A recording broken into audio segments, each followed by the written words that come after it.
Well, hey, it's Matt Light, and today we're talking about the challenges of buying Sarasota real estate in our current market here in 2022. And at the end of this video, I'm going to touch on what I think the summer season is bringing for our market as well.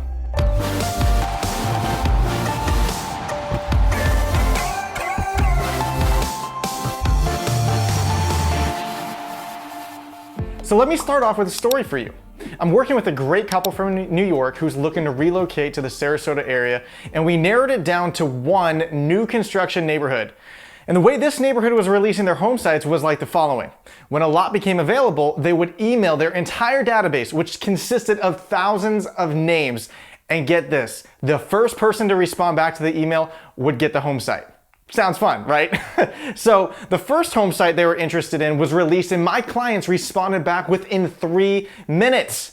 Well, they didn't get it. And the next time a lot was released, they were again interested in. I happened to be on my computer at the time. I saw the email come in. I already had their information typed out. I copy and pasted it and I responded back within 1 minute on my client's behalf. And I thought we had it in the bag.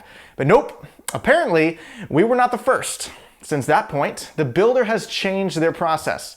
Now you have 24 hours to respond, and after everyone has had a chance to respond, they put all those potential buyers into a hat and then they randomly draw out a name. So my clients and I, we're still waiting on our turn for this community. And though this is one of the many challenges with new construction, let me encourage you as well and let you know that I have had many buyers successfully secure home sites and resale properties amongst all of the madness. But it's always good to have a heads up about what you might experience in our market. So let me jump in and tell you about the challenges of buying Sarasota real estate here in 2022. Let's break this up into two different parts. First, I'll talk about the challenges of purchasing new construction real estate, and then I'm gonna talk a little bit about what's going on in the resale market. So new construction market challenges. I think there's two challenges for new construction in this current market. One is, how in the world do you secure a home site or an inventory home? And the second is, how do you know when you're actually gonna close on your property? So number one, securing a home site. How do you secure a home site? It literally changes almost every month with how builders are, really releasing these homes. And in the last 6 weeks, I've seen builders release lots on, home sites or lots on an auction format, meaning people submit their best and their highest offer to secure a home site. I've seen them release home sites for sale on a first come, first served basis, meaning there is no auction. The price is what the price is, but it is a race to the finish. And I've seen them ask for a deposit to put people on a wait list, meaning they take a refundable check, put your name on a list, and it can take 6 months or more for your name to finally surface. And then in the meantime, prices are gonna continue to rise. And lastly, I've seen them release inventory or spec homes by auction and first come, first serve. So it really depends on which community, which builder, what month we're on, and the best way to secure a home site is. I mean, there's so many different variables, so it changes all the time.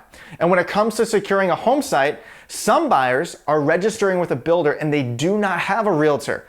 Then when a home comes, available on the market on a first come, first serve basis, the builders often, they call realtors prior to calling down this long cold call list. So many buyers who are interested aren't actually hearing of the available property before it's sold unless they're working with a realtor. And when it comes to securing a home site in an auction format, whether that's a lot or an inventory home, you place a bid and maybe you don't win the bid. The builder increases the prices the following month, and then the next month you place a bid, but you don't get it, and then the builder increases the price again. The ongoing cycle could eventually price a handful of buyers out of that community, and I have seen that happen dozens of times thus far. So obviously, the sooner you can secure a home site, the better. So clearly, securing a home site comes with its challenges, but in the end, many buyers are able to get home sites. So number two, when will you actually close on the property? So once under contract, the main challenges that I've been seeing out in the market right now is that buyers, they really don't know that when they're actually gonna close on their house and get the keys and move in. I had a buyer, we went under contract last year and we were told that we were gonna close by November, December of 2021.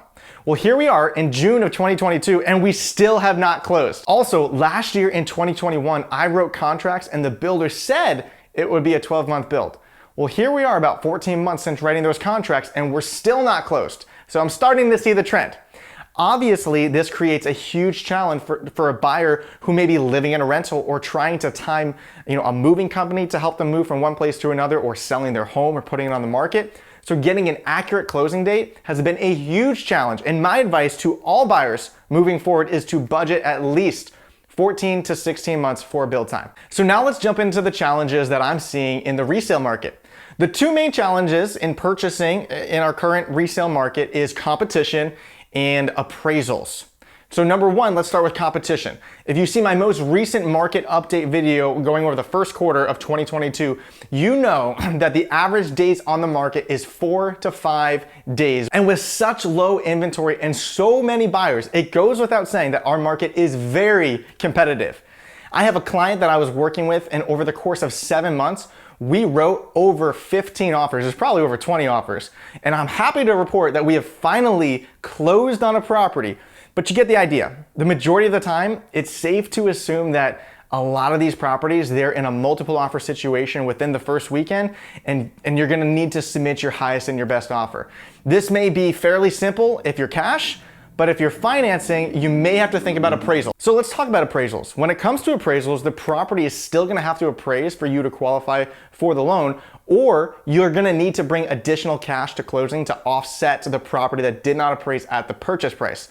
So anytime I've written a resale offer and we're doing financing, I'm diving really, really deep into the comparable properties and trying to determine what I think it's ultimately gonna appraise at, because I don't wanna waste the buyer's time, I don't wanna waste my time, and I don't wanna waste a buyer hiring all these inspectors that they're gonna pay for it to ultimately come back and not appraise, and I could have just pulled a lot of the comparables and told them likely it's not gonna appraise. Now, as we head into the summer months, I am seeing the market soften a little. And by that, I mean we're beginning to see some more inventory. Could this be a market shift? Great question. I'm gonna be doing a video really soon on the first signs of a market shift. So make sure to hit that red button and subscribe to my channel. I hope you found some value in today's video.